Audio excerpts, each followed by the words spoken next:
Rasulullah itu mengeluarkan zakat fitrah so'an min tamrin au so'an min akidin.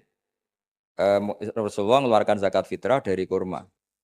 Imam Syafi'i tidak maknani kurma tapi dimaknani kuti ahli baladi, makanan pokok yang sesuai negara masing-masing. Jika kalau orang Jawa ya pakainya beras. Meskipun di hadis disebutkan tamar. Sama seperti Nabi ngendikan gini, tasaddaku walau bisik tamrotin, sedekahlah meskipun dengan separuh kurma. Kira-kira orang miskin Indonesia kamu kasih separuh kurma itu dianggap ngenyak apa enggak? Ya maksudnya separuh kurma itu kalau kita ya mungkin setengah kilo atau telur setengah kilo. Atau kata separuh secuil itu maknanya kit ahyasiro. Saking sedikitnya diistilahkan secuil. Tapi bukan berarti cuilan betul. Nah kalau ingin persis hadis tadi ya satu kurma kamu cuil terus kamu kasihkan. Kira-kira loh, kira-kira dianggap ngenyak apa dianggap sedekah? Kajian An-Naul Khomsun fi Mantukihi wa Mafhumi. Itu ikut halaman 287. Jadi di antara aturan memahami Quran itu memahami apa yang disebut mafhum, apa yang disebut mantuk. Kira-kira kalau terjemahan Indonesia itu ada yang eksplisit, redaksi itu ada yang apa? Implisit. Kalau yang eksplisit itu mengganti kata mantuk. Memang dilafatkan seperti itu. Yang mafhum itu bisa diartikan kayak semacam apa? Kesimpulan tapi enggak mesti jadi pegangan. Makanya ini harus hati-hati kalau di bab mafhum. Misalnya gini contoh yang dipakai ulama, saya baca ya. Wal mafhum madalla alaihi lafdzu la fi mahallin nutqi. Yang dikatakan mafhum itu kesimpulan yang tidak didapatkan dari tag letter luck. Ya, tidak didapatkan dari tag letter luck. Misalnya begini. Ini diberi contoh misalnya innalladzina ya'kuluna amwalal yatama zulman innama ya'kuluna fi butunihim. Orang yang memakan hartanya anak yatim secara zalim, maka sama juga makan api neraka. Sekarang terus Anda berdalih, wong saya ndak makan Gus mau gasap tok. Saya nyuri. Berarti kalau nyuri sepeda motornya cah yatim enggak apa-apa kan enggak dimakan. Lah itu sarap itu. Maka cara maknanya gini, orang yang memakan harta anak yatim dalam kurung baca merusak, baca merugikan. Sehingga kata yakulu amwalal yatama adalah ibaratun an aqallil ifsad. Makan tuh kan sebanyak-banyaknya kan satu piring dua piring itu saja haram, apalagi mengambil mobilnya, mengambil tanahnya. Sehingga kata yakuluna diganti kata yufsiduna yang merusak. Jadi itu namanya mafhum. Jadi mafhum itu, nah kadang mafhum itu aulawi itu lafadz yang disebut dengan mafhumnya itu maknanya ekstrim mafhumnya. Misalnya ada ayat fala taqul lahuma uffin, maka jangan pernah berkata pada orang tua kamu hus atau uff. Kamu enggak bisa bilang gini. Yang diharamkan itu mengatakan hus. Kalau misoh kayaknya enggak gitu. Enggak bisa seperti itu. Kalau kata hus, kecewa lah. Kayak uffin itu dalam bahasa Arab atadojjar. Saya merasa tidak nyaman dengan orang tua itu, orang Arab bilang uffin. Atau us gitu, gitu. Pokoknya tidak enak. Kalau itu saja enggak boleh, maka bilang kakek aneh, jancuk lebih tidak boleh. Nah, kalau itu tidak boleh karena menyakitkan, ya, misalnya orang tua itu enggak boleh karena menyakitkan. Membiarkan orang tua sampai utang-utang tonggo, sampai pinjem-pinjem itu juga menyakitkan. Jadi kalau menyakitkan misoh itu karena kata-kata, menyakitkan ekonomi itu secara kejiwaan. Sehingga terus ulama mengatakan semua bentuk yang menerantarkan orang tua, maka hukumnya haram. Itu semuanya mafhum, difahami dari kata fala taqul lahuma uffin. Begitu seterusnya. Dan itu oleh ulama dibabkan bab mafhum dan mantuk. Ya saya baca ya beberapa teks aslinya. Fa in kana aula yusamma fahwal khitab kadila latifala taqul lahuma uffin ala tahrimid dorbi li annahu asyaddu Wa in kana musawiyan sumyalah nal khitab ay maknahu kadilalati alladzina yaquluna amwalal yatama zulman ala tahrimil ikhraq. Kalau haram makan anak yatim secara zalim haram, maka membakar harta anak yatim juga haram. Li'annahu musawin lil akli fil itlaf. Karena sama-sama merusak. Memakan harta anak yatim yang merusak harta itu, mencuri juga sama, membakar juga sama, menggasap juga sama. Nah pertanyaannya adalah, hal dilalatu dzalika qiyasiyatun aw lafdhiyatun majaziyatun aw haqiqiyatun.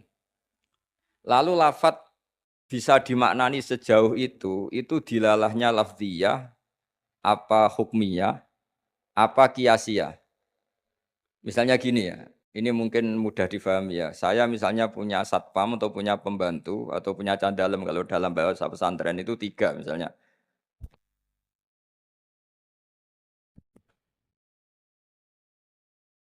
Ya saya misalnya punya pembantu ya atau dalam bahasa santri itu candalem itu ada tiga. Zaid, Bakar, Umar. Ketika ada tamu, Pak On datang, beliau datang, saya bilang, Bakar silahkan sini. Umar itu dengar, tapi wong yang dipanggil tidak saya kok, yang dipanggil Bakar. Ali ya dengar, tapi katanya yang dipanggil bukan saya. Tentu saya manggil Bakar itu karena spontan saya ingatnya itu Bakar, sehingga manggil Bakar. Tapi hakikat Bakar adalah pengganti kata Candalem. Sehingga kalau yang datang Umar ya saya nggak masalah, yang datang Ali ya nggak masalah. Karena butuh saya ada orang yang melayani. Sehingga lafat yang disebut pun tidak jaminan hadzal lafdzu ini. Ini memang agak jelimet, tapi mau tidak mau kita harus pelajari. Sehingga dalam kitab-kitab ulumul Quran diterangkan wiridan-wiridan atau perintah yang diberikan Nabi kepada sahabat meskipun disebut namanya, tetap itu untuk umum. Jadi misalnya Nabi berkata sama Mu'ad, karena kebetulan Mu'ad yang di depannya misalnya, ya Mu'ad inni uhibbuka fakul dubura kulli sholatin Allahumma inni ala dzikrika wa syukrika wa husni ibadati. Kita tahu semua hadis menyebut ya Mu'ad, wahai Mu'ad. Kata Mu'ad ini mewakili semua umatnya Nabi harus terdidik kayak Mu'ad. Meskipun yang disebut Nabi Mu'ad. Nah ketika kita baca wiridan itu, karena kita mengkiaskan diri sama Mu'ad, menganalogikan diri dengan Mu'ad, sama-sama santrinya Kanjeng Nabi. Atau cara berpikir, Nabi itu ingin mendidik semua umatnya. Berhubung yang di depan Mu'ad, maka Nabi menyebut Mu'ad. Tapi bukan hakikatnya itu khusus untuk Mu'ad. Itu namanya mafhum. Jadi mafhum itu satu makna yang difahami meskipun itu tidak dilafatkan, tidak diucapkan. Ya begitu seterusnya. Ya saya teruskan supaya nanti makna Quran itu lebih. Ada ayat lagi, inja akum fasikum binaba'in fatabayyanu. Terus fadhkuru wa intal mas'aril haram. Di sini ada kata lagi fajliduhum samaninal jaldah. Jadi begitu juga menyangkut adat. Adat itu bilangan. Ketika Al-Qur'an menyebut satu bilangan, itu apakah mubalaghah? Mubalaghah itu butuh itu diekstrimkan atau punya makna sesuai bilangan itu. Misalnya begini. Sampean kalau mangkal sama seseorang itu kalau dalam bahasa Jawa itu meskipun kamu minta maaf saya 1000 kali tidak akan saya maafkan. Ternyata orang itu dablek sekali ya sudah nanti saya minta maaf 1001 kali. Tak susui satu. Itu kamu mangkel nggak? Mesti kamu mangkel. Karena kamu menyebut 1000 kali itu saking mangkelnya bahwa saya maafkan kamu itu mukhal.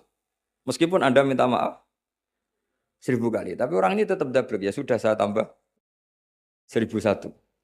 Itu tidak bisa seperti itu karena adat bilangan disebut Quran dalam konteks balaghah itu hanya lil mubalaghah, mengekstrimkan satu kasus atau satu peristiwa. Itu di semua bahasa dunia kalau kamu mangkal sama istri atau mangkal sama teman atau mangkal sama tetangga. Mbok rene nganti bungkuk nganti sujud misalnya, tidak akan saya maafkan. Terus kamu bilang gini ya, saya akan sowan kamu sambil melata, sambil merangkak. Itu tetap saja. Jadi ini namanya mafhum. Mafhum itu kalimat yang enggak disebut tapi maknanya pasti seperti itu.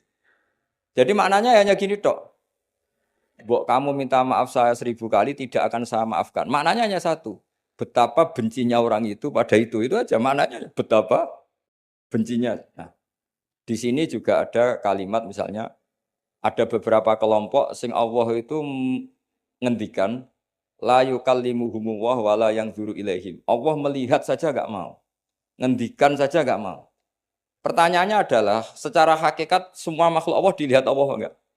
Dilihat. Tapi ada ayat wala yang zuru ilaihim. Makhluk-makhluk seperti ini tidak dilihat Allah. Nah, makna tidak dilihat adalah tidak dipedulikan. Hakikatnya Allah tetap melihat. Jadi ayat itu hanya menunjukkan betapa bencinya Allah sama kelompok itu. Sampai diistilahkan Allah tidak berkenan melihat. Jadi gak usah dimafhum gini. Oh beneran Allah gak delok, aku maksiat rakonangan wayo kasus kalau seperti itu. Nah, ini memang itu balaghah. Jadi ilmu-ilmu yang harus dianalisis secara balaghah. Jadi ada kelompok-kelompok yang menjual belikan agama atau melakukan kejahatan atas nama agama. Yasaruna bi ahdillahi wa aimanihim samanang qalila. Itu orang-orang ini akan dihukum, kata Allah hukumannya adalah la yukallimuhumullah. Allah tidak berkenan ngendikan, juga tidak berkenan melihat. Monggo Pak nak badhe wonten acara. Ini beliau mau nemuin tamu dari kedokteran. Saya teruskan ya. Jadi para audien, para hadirin yang saya hormati. Makanya kita sekarang kan punya jargon kembali Quran dan Sunnah. Tapi tetap saja aturannya memahami Quran dengan cara-cara yang dipahami para ulama dulu. Yang ulama itu punya sanad sampai sahabat, tentu sampai Rasulullah Shallallahu Alaihi Wasallam. Di antara bahasa Arab itu ada mubalaghah. Mubalaghah itu mengekstrimkan satu peristiwa. Dan pilihannya kadang pakai bahasa tadi. Saya beri contoh tadi yang orang Jawa bilang, mbok kue rene ping 1000 tetap rata sepuro. Kamu tidak bisa ngarang buku. Kalau 1000 tidak cukup. Kalau 1001 pasti cukup. Memangnya ini KPU kalau 50 plus 1 terus menang tidak bisa seperti itu. Ya maknanya hanya ma asyadda bughdahu, betapa bencinya orang itu gitu aja. Allah tidak berkenan melihat orang yang menjual belikan agama. Wah malah penak Allah kalau nggak lihat kita enak. Tidak bisa seperti itu. Saking bencinya Allah sampai diistilahkan tidak berkenan melihat. Itu kan seperti kamu benci orang. Wah nak roh kue mutah-mutah. Masa mutah-mutah betul kan? Saking nggak maunya melihat. Itu di bahasa Arab juga seperti itu. Ya, Sabri terus waktu lifa fil ikhtijat bihadhil mafahim ala aqwalin katsirah. Wal asofil jumlah annaha kullaha hujjatun bisyurutin. Minha alla yakunal mazkuru kharaja lil ghalib. Kemudian mafhum itu apakah bisa jadi argumentasi hukum? Jawabannya iya. Asal lafadz yang disebut yang eksplisit tadi disebut bukan karena ghalib. Ghalib itu gampangnya omong lah. Ghalib itu umum. Misalnya begini, saya beri contoh yang ekstrim. Jong nak ono wong melarat sini hormati. Misalnya saya seorang kiai atau seorang dosen, kalau ada tamu miskin hormati. Setelah itu ternyata tamunya orang kaya, terus pembantu saya seenaknya tidak hormati. Alasannya yang harus dihormati itu yang miskin, kalau yang kaya tidak perlu. Ini tentu pembantu yang buruk. Karena mengatakan jika yang miskin hormati itu sebenarnya maknanya itu prioritas, bukan catatan hukum. Jadi kalimat disebut itu kan kadang catatan hukum, kadang prioritas. Kalau tadi ya maknanya hanya jika orang miskin prioritaskan, bukan berarti yang kaya tidak perlu dihormati. Lah itu banyak di Quran, di hadis, lafadz yang sebetulnya disebut itu prioritas, tapi oleh orang yang enggak ahli bahasa dianggap catatan apa? Hukum. Maka itu menjadi gaduh, secara hukum menjadi gaduh. Saya beri contoh yang ada di Quran. Kalian tuh haram menikahi anak tiri itu anaknya istri, yang serumah dengan kamu. Yang serumah dengan kamu itu bukan catatan hukum. Ya jadi begini ya, misalnya saya beri porsi hukum fikih ya. Yang diharamkan dalam Islam itu kan 3. 1 karena nasab, 2 karena rodok penyusu, 3 karena musaharah. Musaharah itu besan. Kalau yang karena nasab kita tahu 7 ya, kalau dalam bahasa Arab 7, kalau dalam bahasa Jawa itu tinggal 4. Ya 7 itu apa saja coba yang hafal Quran tuh. Hurrimat alaikum ummahatukum wa banatukum wa akhwatukum wa ammatukum wa kholatukum wa banatul akhi wa banatul ukhti. Itu kalau dalam bahasa Arab muharramatun nikah itu ada 7. Tapi orang Jawa bilang hanya 4. Sebenarnya memang 4. Karena orang Arab itu kan ngitungnya ibu, putri, saudara putri, bulik dari bapak, bulik dari ibu, keponakan dari saudara lelaki, keponakan dari saudara perempuan. Kalau orang Jawa kan ngitungnya bulik ya satu, ya kan saudaranya bapak atau ibu kita bilang bulik. Kalau orang Arab enggak, kalau saudaranya bapak ammah ya, saudaranya bapak itu ammah. Kalau saudaranya ibu kholah, maka dihitung 2 wa ammatukum wa kholatukum. Kalau anaknya saudara orang Jawa bilang keponakan, kalau orang Arab dihitung wa banatul akhi wa banatul ukhti. Sehingga 4 ini di Jawa diringkas jadi berapa? 2, yaitu haram menikahi bulik dan haram menikahi keponakan. Jelas ya? Kemudian yang kedua haram karena rodok. Jika kamu nyusu sama Sri misalnya, otomatis anaknya Sri saudara rodok dan ibu yang kamu susui otomatis ibu rodok, suaminya Sri bapak rodok. Itu karena rodok. Terus ketiga karena musoharoh.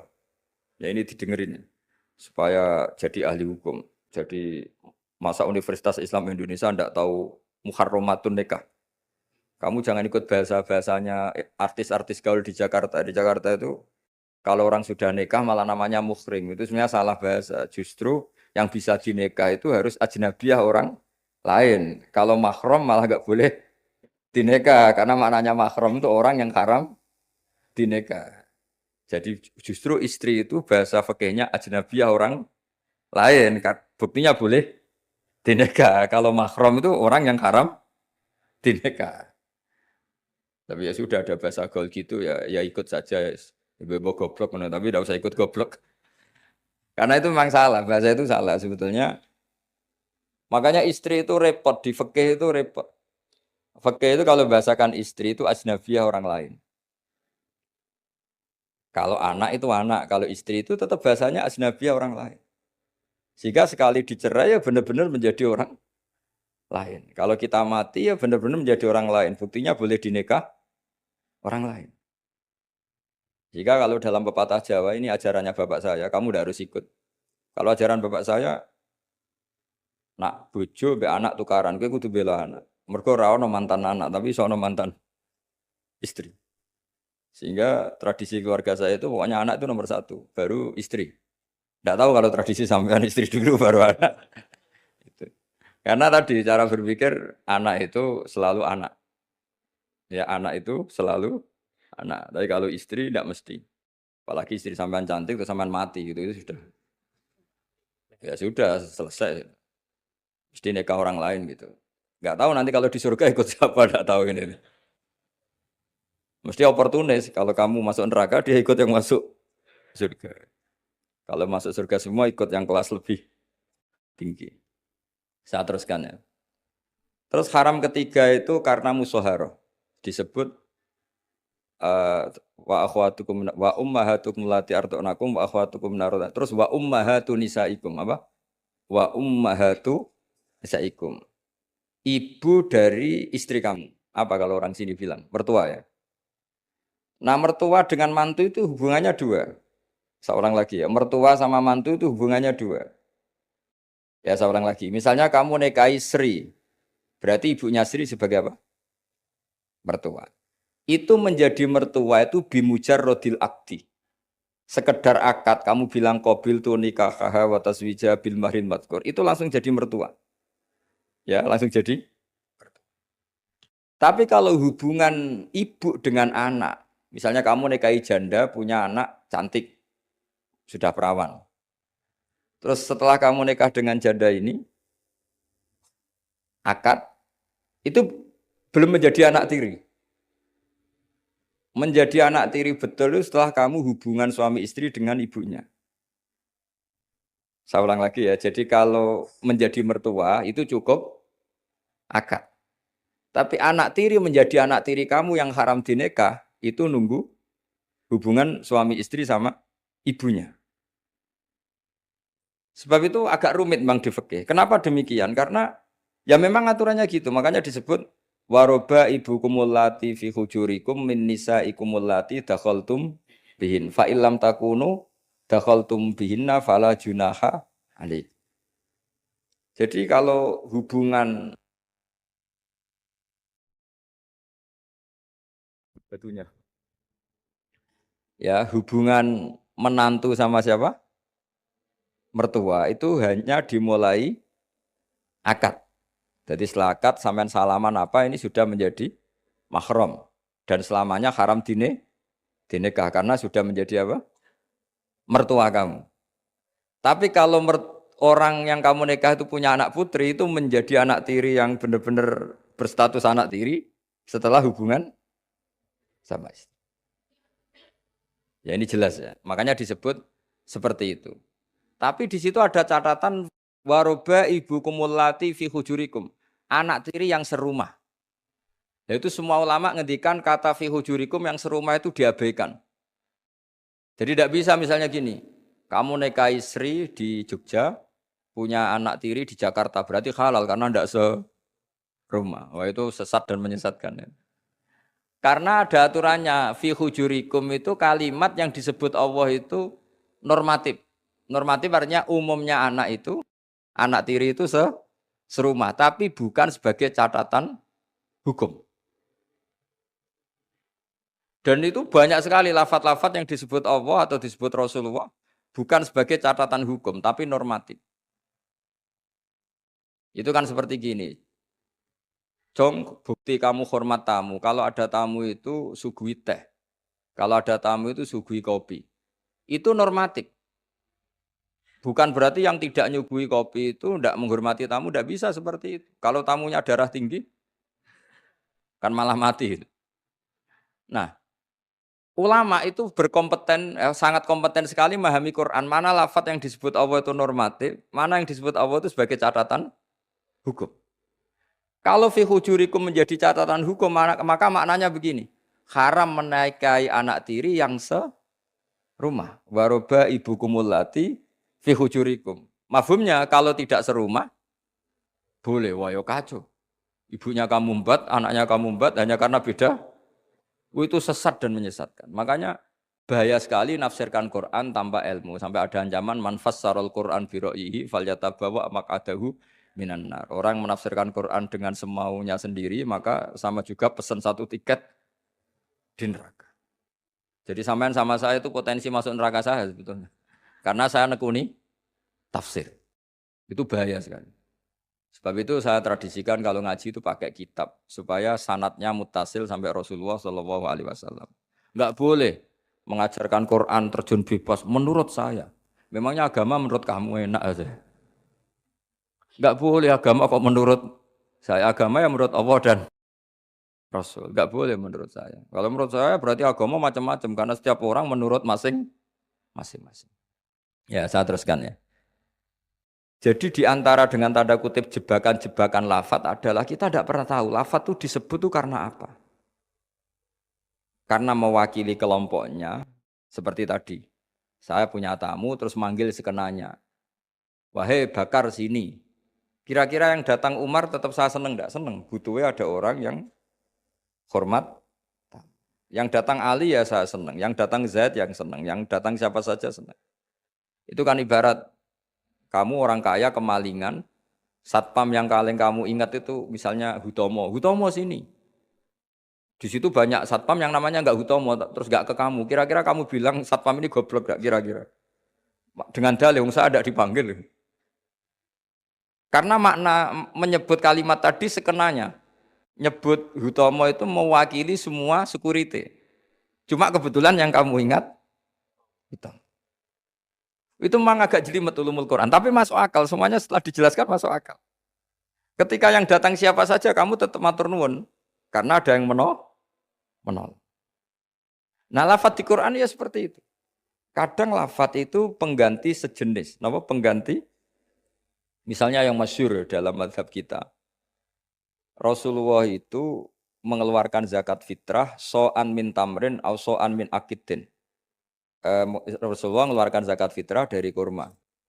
Imam Syafi'i tidak maknani kurma tapi dimaknani kuti ahli baladi, makanan pokok yang sesuai negara masing-masing. Sehingga kalau orang Jawa ya pakainya beras. Meskipun di hadis disebutkan tamar. Sama seperti Nabi ngendikan gini, tasaddaku walau bisik tamrotin, sedekahlah meskipun dengan separuh kurma. Kira-kira orang miskin Indonesia kamu kasih separuh kurma itu dianggap ngenyak apa enggak?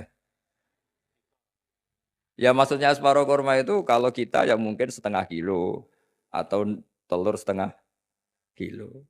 Atau kata separuh secuil itu maknanya kit ahyasiro. Saking sedikitnya diistilahkan secuil. Tapi bukan berarti cuilan betul. Nah kalau ingin persis hadis tadi ya satu kurma kamu cuil terus kamu kasihkan. Kira-kira loh, kira-kira dianggap ngenyak apa dianggap sedekah. Nah sama misalnya Rasulullah ngendikan, semoga Allah memberi berkah orang yang ketika 10 Muharram mengusap anak yatim. Itu yang penting ngusapnya apa sedekahnya. Terus kamu orang yatim kamu kumpulkan, kamu usap semua kepalanya. Itu kira-kira itu dianggap apa coba? Wis medit di dalil kan. Nak nuruti teks hadis itu ya memang ngusap kepala. Tapi semua sepakat maknanya ngusap itu ibaratun anis syafaqah. Bentuk kasih sayang. Dan kasih sayang itu paling praktis ya ngasih uang atau ngasih sesuatu yang manfaat untuk anak yatim itu. Lah nak ngusap tok. Celuk waduh-waduh dibeli ana parade ngusap anak yatim. Lah itu ya termasuk di ulumul Quran diikutkan bab mafhum dan mantuk. Jadi memang susah. Jadi ahli Quran itu susah. Oh ini ya jadi menjadi ahli Quran itu harus harus seperti ini memang. Makanya sampai ditulis kitab setebel ini dipakai di seluruh dunia termasuk di Al-Azhar, di Palestina, di mana-mana. Itu ini kita ngaji baru berapa pertemuan aja sampai sudah pusing. Kalau sampai selesai malah tambah pusing. Tapi bagus, barokahnya pusing itu tidak gegabah. Apa tidak gegabah mikir. Karena kalimat itu mesti ada batas. Makanya ada kaidah di semua ulama, menurut semua ulama. Ada kaidah begini. Fasudur ausa'u minal kutub wal ma'ani ausa'u minal ibarat. Dada ini lebih luas ketimbang yang dicatat. Dan makna itu lebih luas ketimbang redaksi. Karena kalau dalam disiplin ilmu usul fikih itu tak beri bocorannya. Begini kalau sampean mendefinisikan kata-kata gimana? Gak umumnya orang kampus. Kata-kata adalah apa kata-kata? Kalau dalam ilmu usul fikih begini. Kata-kata adalah pilihan untuk mengekspresikan kehendak hati. Dan karena kehendak hati itu banyak dan tidak terukur, maka kata-kata ini hanya mewakili sebagiannya. Dari awal sudah disebut mewakili sebagian. Misalnya begini, ketika Rasulullah mewajibkan zakat padi misalnya atau zakat gandum. Pikirannya Imam Syafi'i itu mewakili kata kut, yang wajib zakat itu makanan pokok.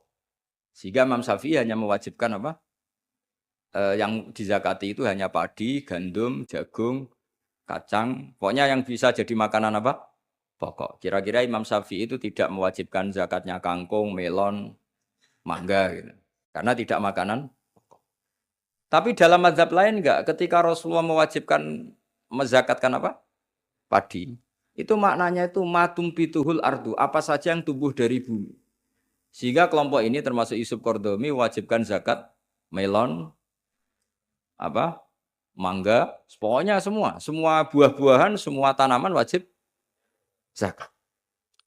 Karena ketika Anda mengatakan begini misalnya, Jong nak ono tamu kai pelem. Kalau ada tamu, tetangga-tetangga atau tamu kasih mangga. Sementara di rumah kamu itu ada mangga, ada melon, ada semangka.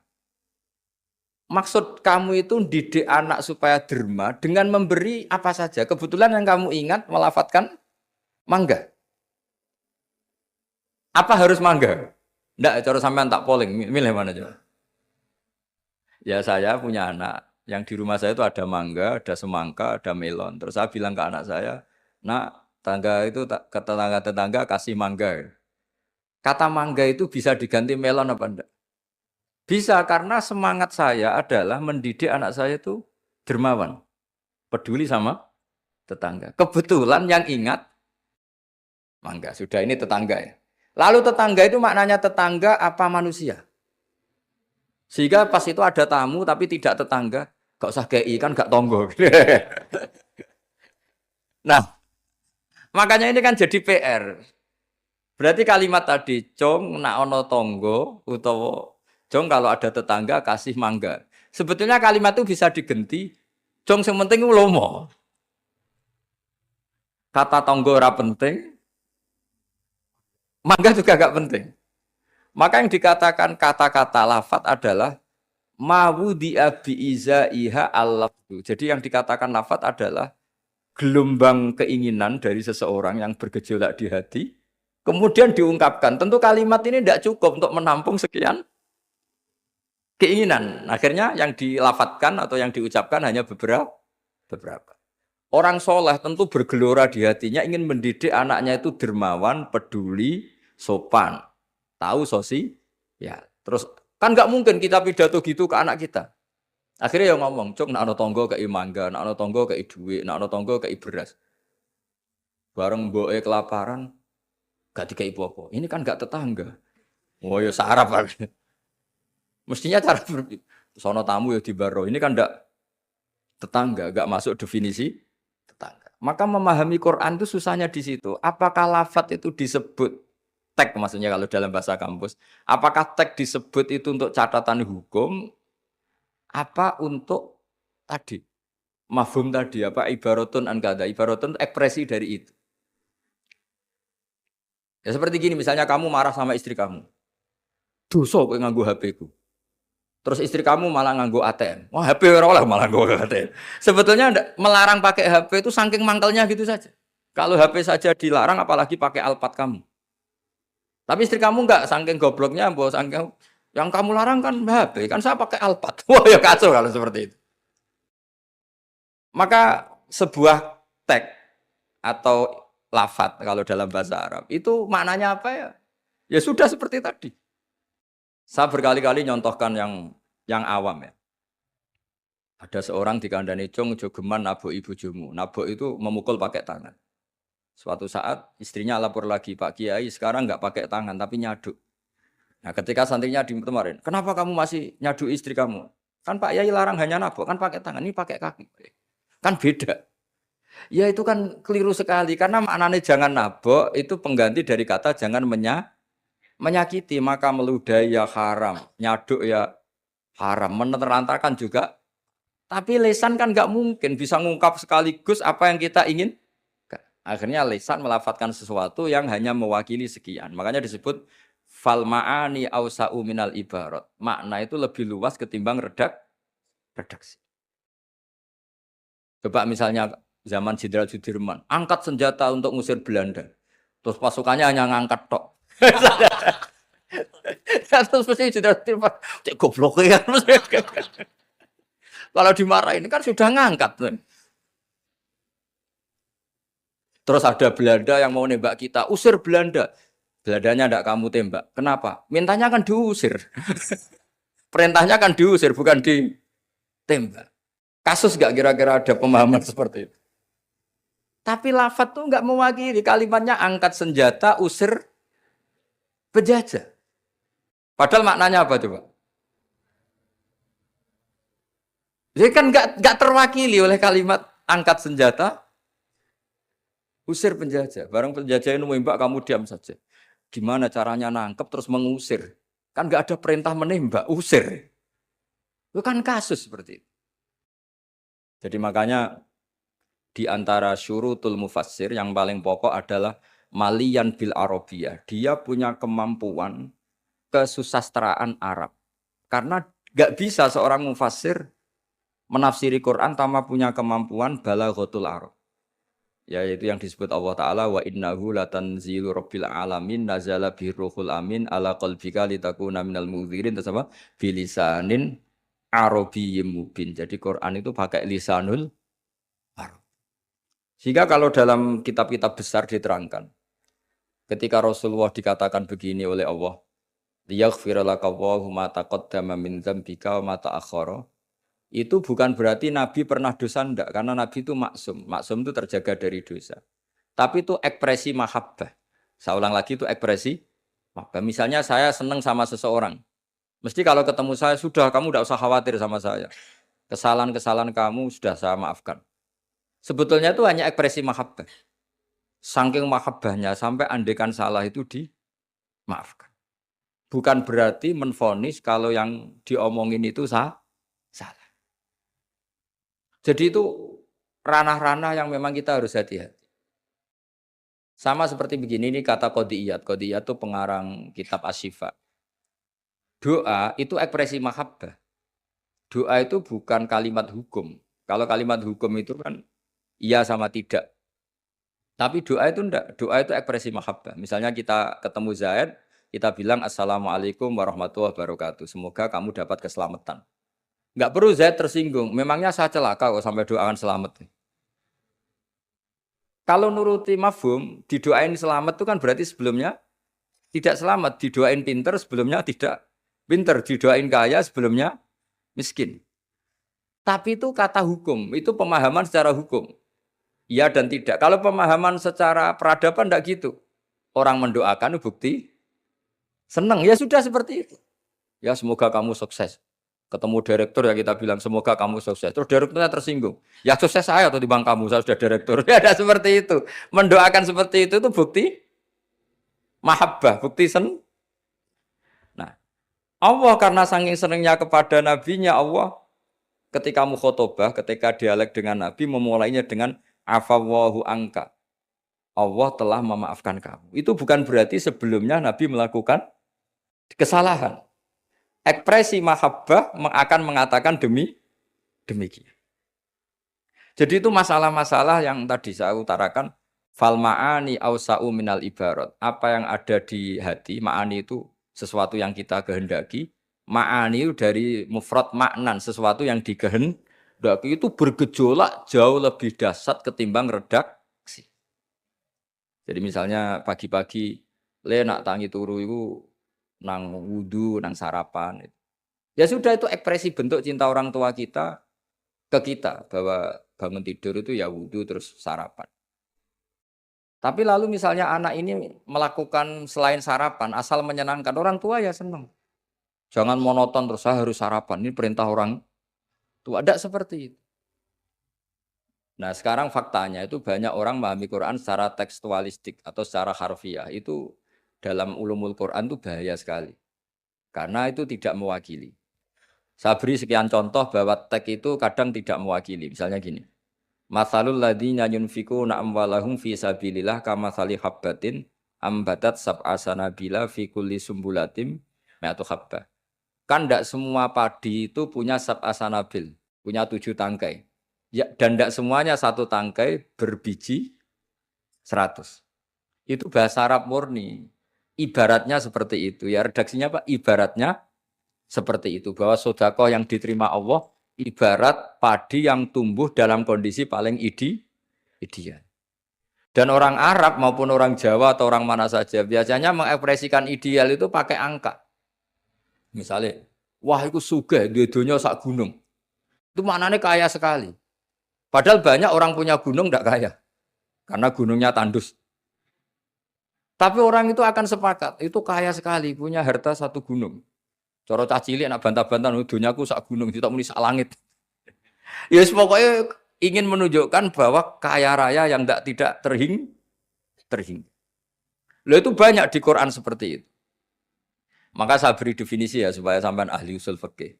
Apa yang dikatakan tek mawudi abi izaiha al-lafdu. Yang dikatakan tek adalah ekspresi dari gejolak batin ingin mengungkapkan keinginan. Karena batin ini bergejolak, tek ini hanya mewakili sebagiannya. Kayak tadi kamu ketakutan di dalam rumah, ada ular gitu, misalnya ibu-ibu atau mbak-mbak, mesti manggil kan, Kak Rene, ingatnya kakaknya. Terus adiknya di situ, nggak ke situ. Kenapa kamu bawa ke situ ada ular? Kan kakak panggil kakak, saya kan adik. Kira-kira kamu mangkel gak sama adik yang seperti ini kira-kira? Goblok atau sekolah pasti gitu. Nah sebetulnya kalau ini waras, adiknya waras, cara berpikir kayak gitu. Kakak dalam bahaya minta pertolongan dan kalimat kak atau mas itu ekspresi dari orang yang dimintai pertolongan. Jadi kata mas dihilangkan, diganti orang yang dimintai. Sehingga kalau yang datang bapaknya ya seneng, pamannya ya seneng, adiknya ya seneng. Meskipun kalimatnya bilang mas atau kakak. Jelas gini ya. Itu dibabkan tadi mana kita? Dibabkan di mafhum dan mantuk. Ya, dibabkan di mafhum dan apa? Mantuk. Saya teruskan lagi ya. Di annahu innama khassa bidzikri li ghalabati khudurihi fi dzihni. Jadi ini jelas ya. Mungkin ada banyak yang pintar bahasa Arab ini saya baca teksnya. Li annahu innama khassa bidzikri li ghalabati khudurihi fi dzihni. Kenapa menyebut si A si B? Karena yang kebetulan diingat. Tapi makna yang diinginkan kan siapa saja yang menolong karena ada ular, meskipun menyebut seseorang.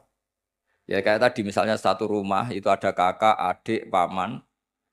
Terus ketika ada ular atau ada maling kita bilang, Kak tolong.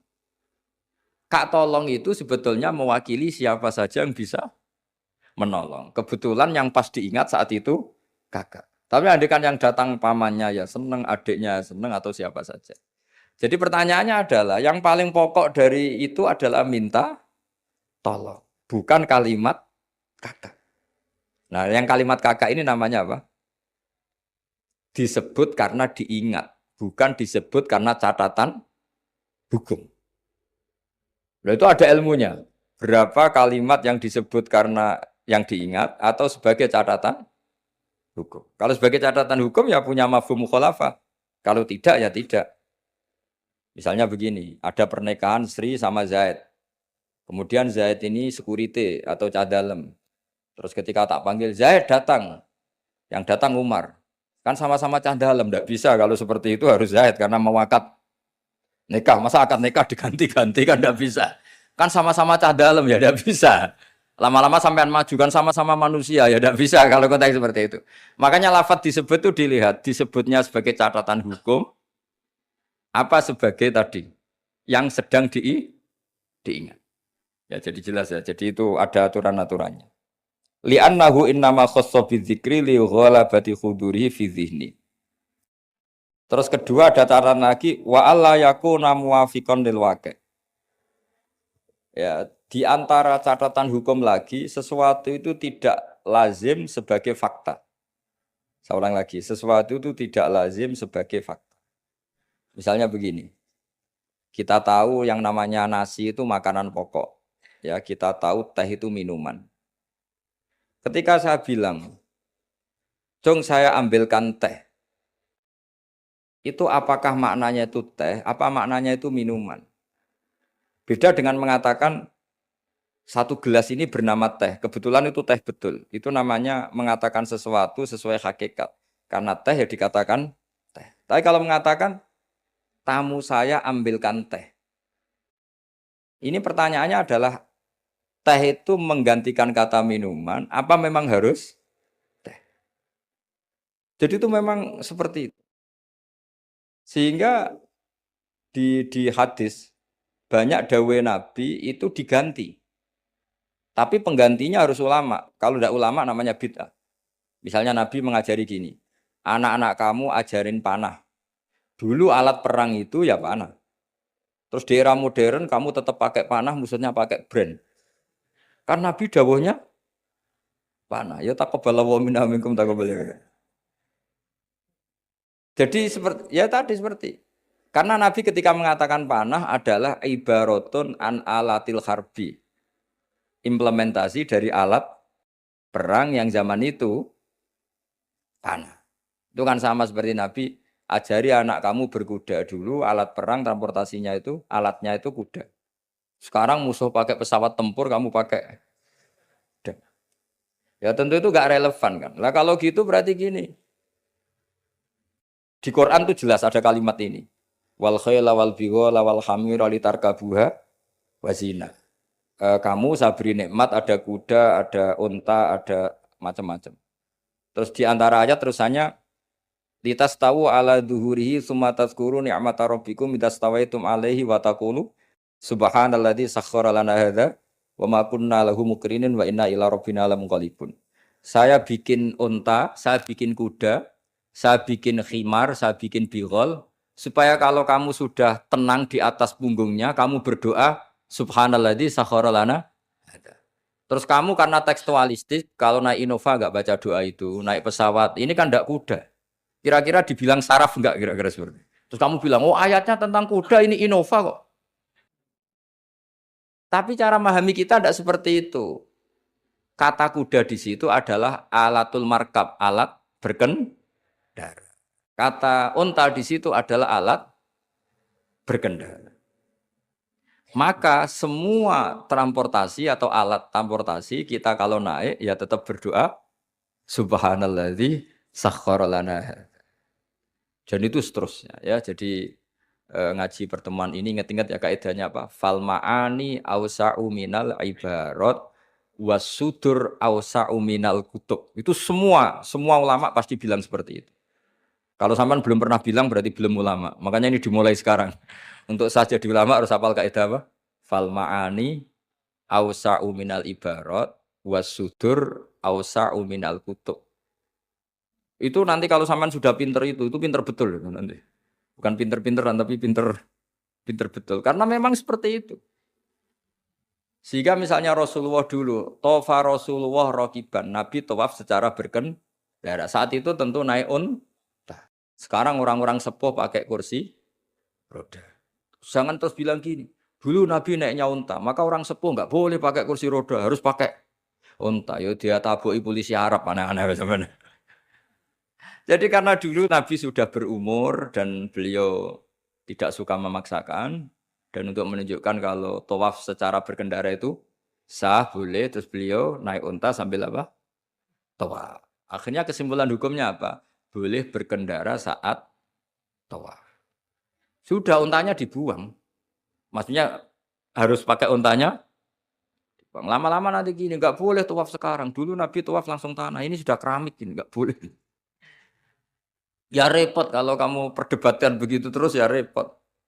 Nah ya karena tadi ketika Nabi naik unta itu semangatnya Nabi adalah mempermudah umatnya terutama bagi yang tua. Semangat yang ingin dimaklumatkan Nabi itu. Wahai umatku kalau kamu sudah tua jangan memaksakan jalan, berkendaralah. Atau cari alat yang menjadikan kamu mudah. Nah itu tentu gak tersampaikan semuanya dengan redaksi. Tapi dadanya Nabi bergejolak ingin mengimplementasikan bahwa agama ini yuridu wa bikumul yusra wa la yuridu bikumul usra. Wah itu tentu gejolak ini kan enggak terwakili oleh lafaz. Seperti kamu bilang ke istri kamu, "Dek, saya cinta kamu karena kamu cantik." Itu bukti seneng saja. Nak bojone cerdas, berarti aku nak wis elek kira seneng. Wah ya repot kalau gitu. Padahal kalimat itu maknanya kan gitu. "Dek, saya seneng kamu karena kamu cantik." Mafhumnya apa? Kalau tidak cantik, kalau sudah tidak cantik tidak seneng. Tapi tidak seperti itu. Pokoknya kamu itu ingin gombal terus ngomong itu aja. Jadi makanya walhasil itu tadi ingat-ingat ya Pak. Fasudur ausa'u minal kutub. Bahwa dada kita ini lebih luas ketimbang yang kita tulis. Ya dada kita lebih luas ketimbang yang kita. Terus wal ma'ani ausa'u minal ibarat. Makna yang kita kehendaki itu jauh lebih luas ketimbang redaksi. Karena tadi kita manggil security misalnya si A, yang datang selain si A juga enggak masalah. Karena kata si A tadi hanya keterbatasan kita sebagai manusia. Sehingga harus menyebut satu orang. Padahal siapa saja enggak masalah. Karena butuhnya kita ada yang menolong atau ada yang membantu. Ya saya ulang lagi ya. Fal ma'ani awsa'u minal ibarat wasudur awsa'u minal kutub. Assalamualaikum warahmatullahi wabarakatuh.